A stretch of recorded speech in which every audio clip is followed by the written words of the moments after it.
मैं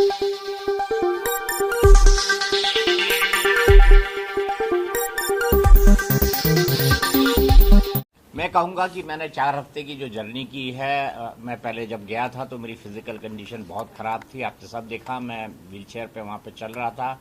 15 दिन हुए थे, मुझे हिप रिप्लेसमेंट सर्जरी हुई थी। बहुत डबल माइंडेड था। कुछ डॉक्टर्स ने कहा जाना चाहिए, नहीं जाना चाहिए, लेकिन उसके बाद भी मैंने जाने का निर्णय किया। मैं थैंक यू कहना चाहूँगा मेकर्स को, जियो सिनेमा को, एंडे मॉल को, जिन्होंने वाईकॉम 18 को, जिन्होंने मेरी मदद की वहाँ पर। और जब मैं घर में गया तो मुझे ऐसा लग रहा था शायद मैं 2 दिन रहूं, हफ्ते भर रहूं, लेकिन 4 हफ्ते वहां पर बिता के आया हूं। बहुत कुछ सीख कर आया हूं, बहुत कुछ सिखा कर आया हूं। उम्मीद है कि जो सिखाया है, मेरी सीख लोग याद रखें, अपने अनुभव, मेरे अनुभव का इस्तेमाल करें, और जो मैंने सीखा है वाकई में उसे मैं ज़िंदगी भर याद रखूँगा। जब आप घर से बाहर आ रहे थे तो काफ़ी जगह घर के अंदर लोग रो रहे थे, रणवीर, कटारिया और शिवानी, तो सबसे ज़्यादा इमोशनल अटैचमेंट किसके साथ हो रही है? देखिए, मेरे साथ सबके साथ इमोशनल अटैचमेंट है। ऐसा कोई नहीं है जिसको मैं कहूँगा कि मेरा उससे इमोशनल अटैचमेंट नहीं था। सब लोग मेरे पास आते थे, अच्छी बुरी बातें करते थे, अच्छी बुरी बातें सुनते थे, सुनाते थे। हमारा एक रिश्ता था और वो रिश्ता समय के साथ डेवलप हुआ है। एक में ना बड़ा वक्त होता है, एक छत के अंदर रहना इस डिजिटल युग में, ना टीवी देखना, ना फ़ोन आपके पास। हमारे पास है, था भी तो वो एक सर्टेन टास्क के लिए था, बाहर वाला के लिए वो फ़ोन दिया गया था। तो ऐसी परिस्थितियों में कोई रह सकता है, हम तो इसके बारे में, मैं तो इसके बारे में सोच भी नहीं सकता कि बिना टीवी पे न्यूज़ देखे मैं रह भी सकता हूँ या नहीं रह सकता हूँ। लेकिन ये 1 महीने का वक्त हमने साथ में गुजारा है। मुझे ये लगता है कि मैं वहाँ पर ट्रॉफ़ी जीतने नहीं, दिल जीतने गया था। और ट्रॉफ़ी जीतना मेरा मकसद कभी था ही नहीं, मैं दिल जीतने गया था। और वाकई मुझे अब ऐसा लगता है कि मैं वहाँ पर कई दिल जीत कर आया हूँ। उनके आंसू इस बात के गवाह हैं। दीपक सर, आपसे जानना चाहूंगी, जैसे कि आपने कहा नॉमिनेट घर से बाहर आ चुके हैं, बट कहीं ना कहीं अभी भी रवि हाँ सर, तो अभी भी वो टास्क, जो पोल का टास्क हुआ था उसमें आपने उन्हें सेफ हुआ था, कहीं ना कहीं उन्होंने आपको नॉमिनेट कर दिया। कहीं ये लोग जहाँ बोल रहे थे कर्मा रिफ्लेक्स हुआ है, इस पे आप क्या कहेंगे?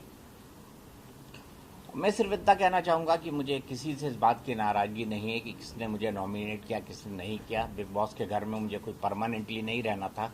4 हफ्ते बाद नहीं तो 6 हफ्ते बाद शो ख़त्म होना था और मुझे बाहर आ जाना था। ये बात ठीक है कि मैं 4 हफ्ते बाद नॉमिनेट हुआ, ये भी ठीक है कि रणवीर ने मुझे नॉमिनेट किया। मैं सिर्फ इतना कहना चाहूँगा कि रणवीर ने जो किया, हमारी ज़िंदगी में जो बड़े परिवर्तन होते हैं उसके लिए कोई ना कोई माध्यम बनता है।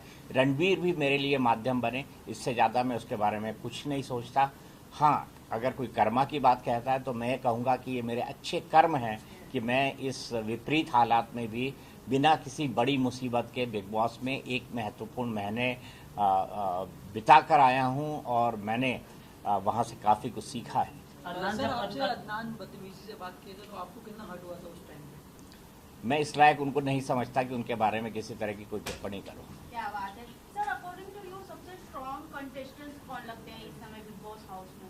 मेरे ख्याल से बिग बॉस के घर में इस वक्त जितने भी लोग बचे हैं वो लोग बड़े काबिल हैं। जो अच्छा खेलेगा वो जीतेगा और मुझे लगता है सभी इस काबिल है। अगर कोई हारेगा और जीतेगा भी तो उन दोनों का फासला बेहद कम होगा। सर, आपने रिश्तों की बात की, कहीं ना कहीं वही आपके बाहर आने का कारण नहीं बना, तो फिर आपको नहीं ऐसा लगता कि आपकी जर्नी जो 4 हफ्तों की रही है वो और लंबी हो सकती थी, बिकॉज आपको चाहने वाले काफी लोग थे, बट रिश्तों ने आपको डुबा दिया?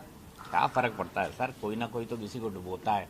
देखिए, ज़िंदगी में जो है, ये जो यहाँ लिखा होता है इसको कोई नहीं बदल पाता, होनी को कोई नहीं बदल सकता। मेरी माँ कहा करती थी कि सामान 100 बरस का, पल की खबर नहीं। मतलब ये प्लान फॉर 100 ईयर्स, हम अपनी ज़िंदगी 100 साल के हिसाब से प्लान करते हैं कि 20 साल में ये करूँगा, 30 साल में ये करूँगा, 40 में ये करूँगा, 50 में ये करूँगा। लेकिन क्या हमारी ज़िंदगी में अगले पल घटने वाला होता है, इसकी हमें खबर नहीं होती। दीपक सर, आपसे जानना चाहूंगी, जिस तरीके से हमने आपकी जर्नी देखी है बिग बॉस हाउस में, आपका हर किसी से अच्छा बॉन्ड रहा है। बाहर एल्विश और फैजू की काफी फाइट हो रही है अदनान और कटारिया को लेकर, क्या जेन्युइन फाइट होती है उन दोनों के बीच में हाउस घर के अंदर? मैंने ये देखा नहीं, इस पर मैं कोई टिप्पणी नहीं करना चाहता।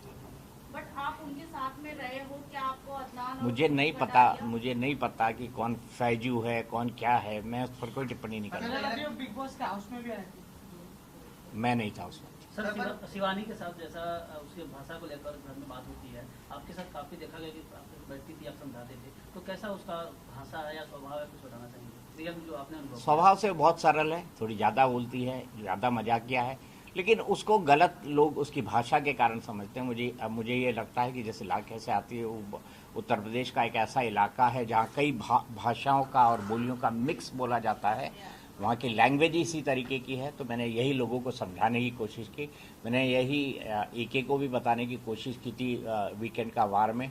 और मेरा ये मानना है कि शिवानी समय के साथ बदली है, सीखी है, और ये उसकी व्यक्तित्व में भी जल्दी दिखेगा।